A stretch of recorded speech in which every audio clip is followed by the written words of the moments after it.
We're going to go over 2 more leg drills right before we move on to the next thing. The first one I'd like to go over is your axe kick. About, I would say, 95% of people that do an open form do an axe kick somewhere in their form, and a lot of times it's to set up their next move.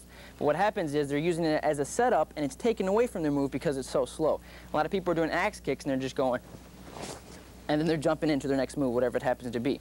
When you do an axe kick, you want to be loose until its highest point. So in other words, when I swing it up, you don't want to come up slow and down slow. What you want to do is come up slow or loose, in other words, with your toes up in the air. When as soon as you get to the highest point, you want to tense up your muscles and bring it down. It's just like flexing your bicep. When my arm is long and I flex my bicep, nothing really happens. But if I flex and bring it in, my arm tends to want to come in a little bit quicker. If I just bring it in, that's one thing. But if I flex and bring it in, it draws my arm in. Same thing with your leg. If my leg is totally extended up and I tighten my muscles up, it wants to bring my leg back down. So what you want to do is you want to bring it up to its highest point, then retract your muscles and bring it down as fast as you can. And a good drill is just to set back in your fighting stance and bring it up, down as fast as you can. Try to pretend as if there is maybe a can on the ground, a soda can or something of that sort. What you're going to do is bring your leg up and then with your toes try to smash that can. And it's a little bit out of reach, so you kind of have to lean with it a little bit. So you're going to step back, bring it up, fast down, and kind of smash that can to the ground. Again, up, smash that down. Now there's 2 kind of axe kicks, what's referred to as a dummy axe kick and then your basic axe kick. The dummy axe kick is going to come straight over your shoulder and back down, and it's probably a little bit of a faster axe kick. You're going to come from just this position, come straight up and back down, quick. One more time. Ready? Straight up and down quick. Now your second axe kick is going to come to your opposite shoulder first and make kind of a loop. And this one, imagine as if there is a pond or a bucket of water or something, and you wanted to dip your toes into the water. You're going to bring your leg past your shoulder to this side. Hips are still straight ahead. As it gets in the air, you're going to turn your hips and dip your toes in the water. Now what gets your speed here isn't as much as you're tightening your muscles. When you do your dummy axe kick, which goes straight up and down, squeezing your muscles together is what's going to bring it back down fast. And this one is going to be your hip movement.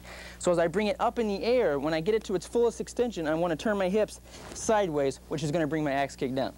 So if I'm doing it up straight ahead position, I come around, pow, and snap my hips and back. Again, I bring it up and snap my hips and back. Make sure you have to have those fast tips, because if I come down and I snap my hips and it's kind of fast when I snap it, I have to be able to come back forward again.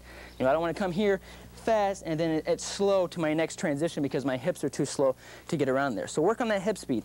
Again, bringing it back from here, I come around, pow, and down. One more time, come up and down. And one more note, just kind of a side note, anytime you're doing a kick or a jump and it's in the air, which is where you should be looking, make sure that's where you're looking. What happens is, if I'm looking straight out and I do an axe kick, or say, a better example is if I'm doing a pop-up or jump front kick up into the air and I'm looking straight out or kind of down, I can see the ground. When subconsciously in the back of my mind, I'm giving myself a limit, because I'm saying, I'm jumping this high. There's the ground, oh, I'm this high in the air. Well, there you've just limited yourself because you're thinking, I can't jump any higher than that because I can see the ground. But what happens when you look up is there is no ground. You have no limit. You jump up a little bit higher because there's nothing under you. You don't know where you're going. You don't know how high you are. So you're taking that out of your mind that, oh, this is how high I am. I can't jump any higher. It'll help you a little bit. And the best way to practice is just looking straight up in the air, jumping straight up, and pointing your chest out when you jump, which is also going to help your springing action. Just a couple of times, look straight up in the air, come up, and back down. And that's all you want to do. Again, look in the air, come up, and down, just like that. It's going to make your springing a little faster, and it's going to get you a little bit more height, because you always want to look at your target. It's the same thing as doing a punch. If I'm punching to this side, well, I'm not looking over there, or I'm not looking over there or over there. I'm looking straight down here. Or it's like you've all been to tournaments and you've seen judges and they're looking over there. Well, should they be doing that? Probably not. They should probably be looking straight at you. But sometimes you get that judge that kind of, wish I had a soda right about now, or in my case, a big bucket of water because this ground's hot and it's hot outside. But that's okay. But the judges should be looking at you, so the same thing when you're doing your competition, make sure you're looking up in the air, make sure you're looking at your hands, at your toes, whatever happens to be your target, and your target weapon from there.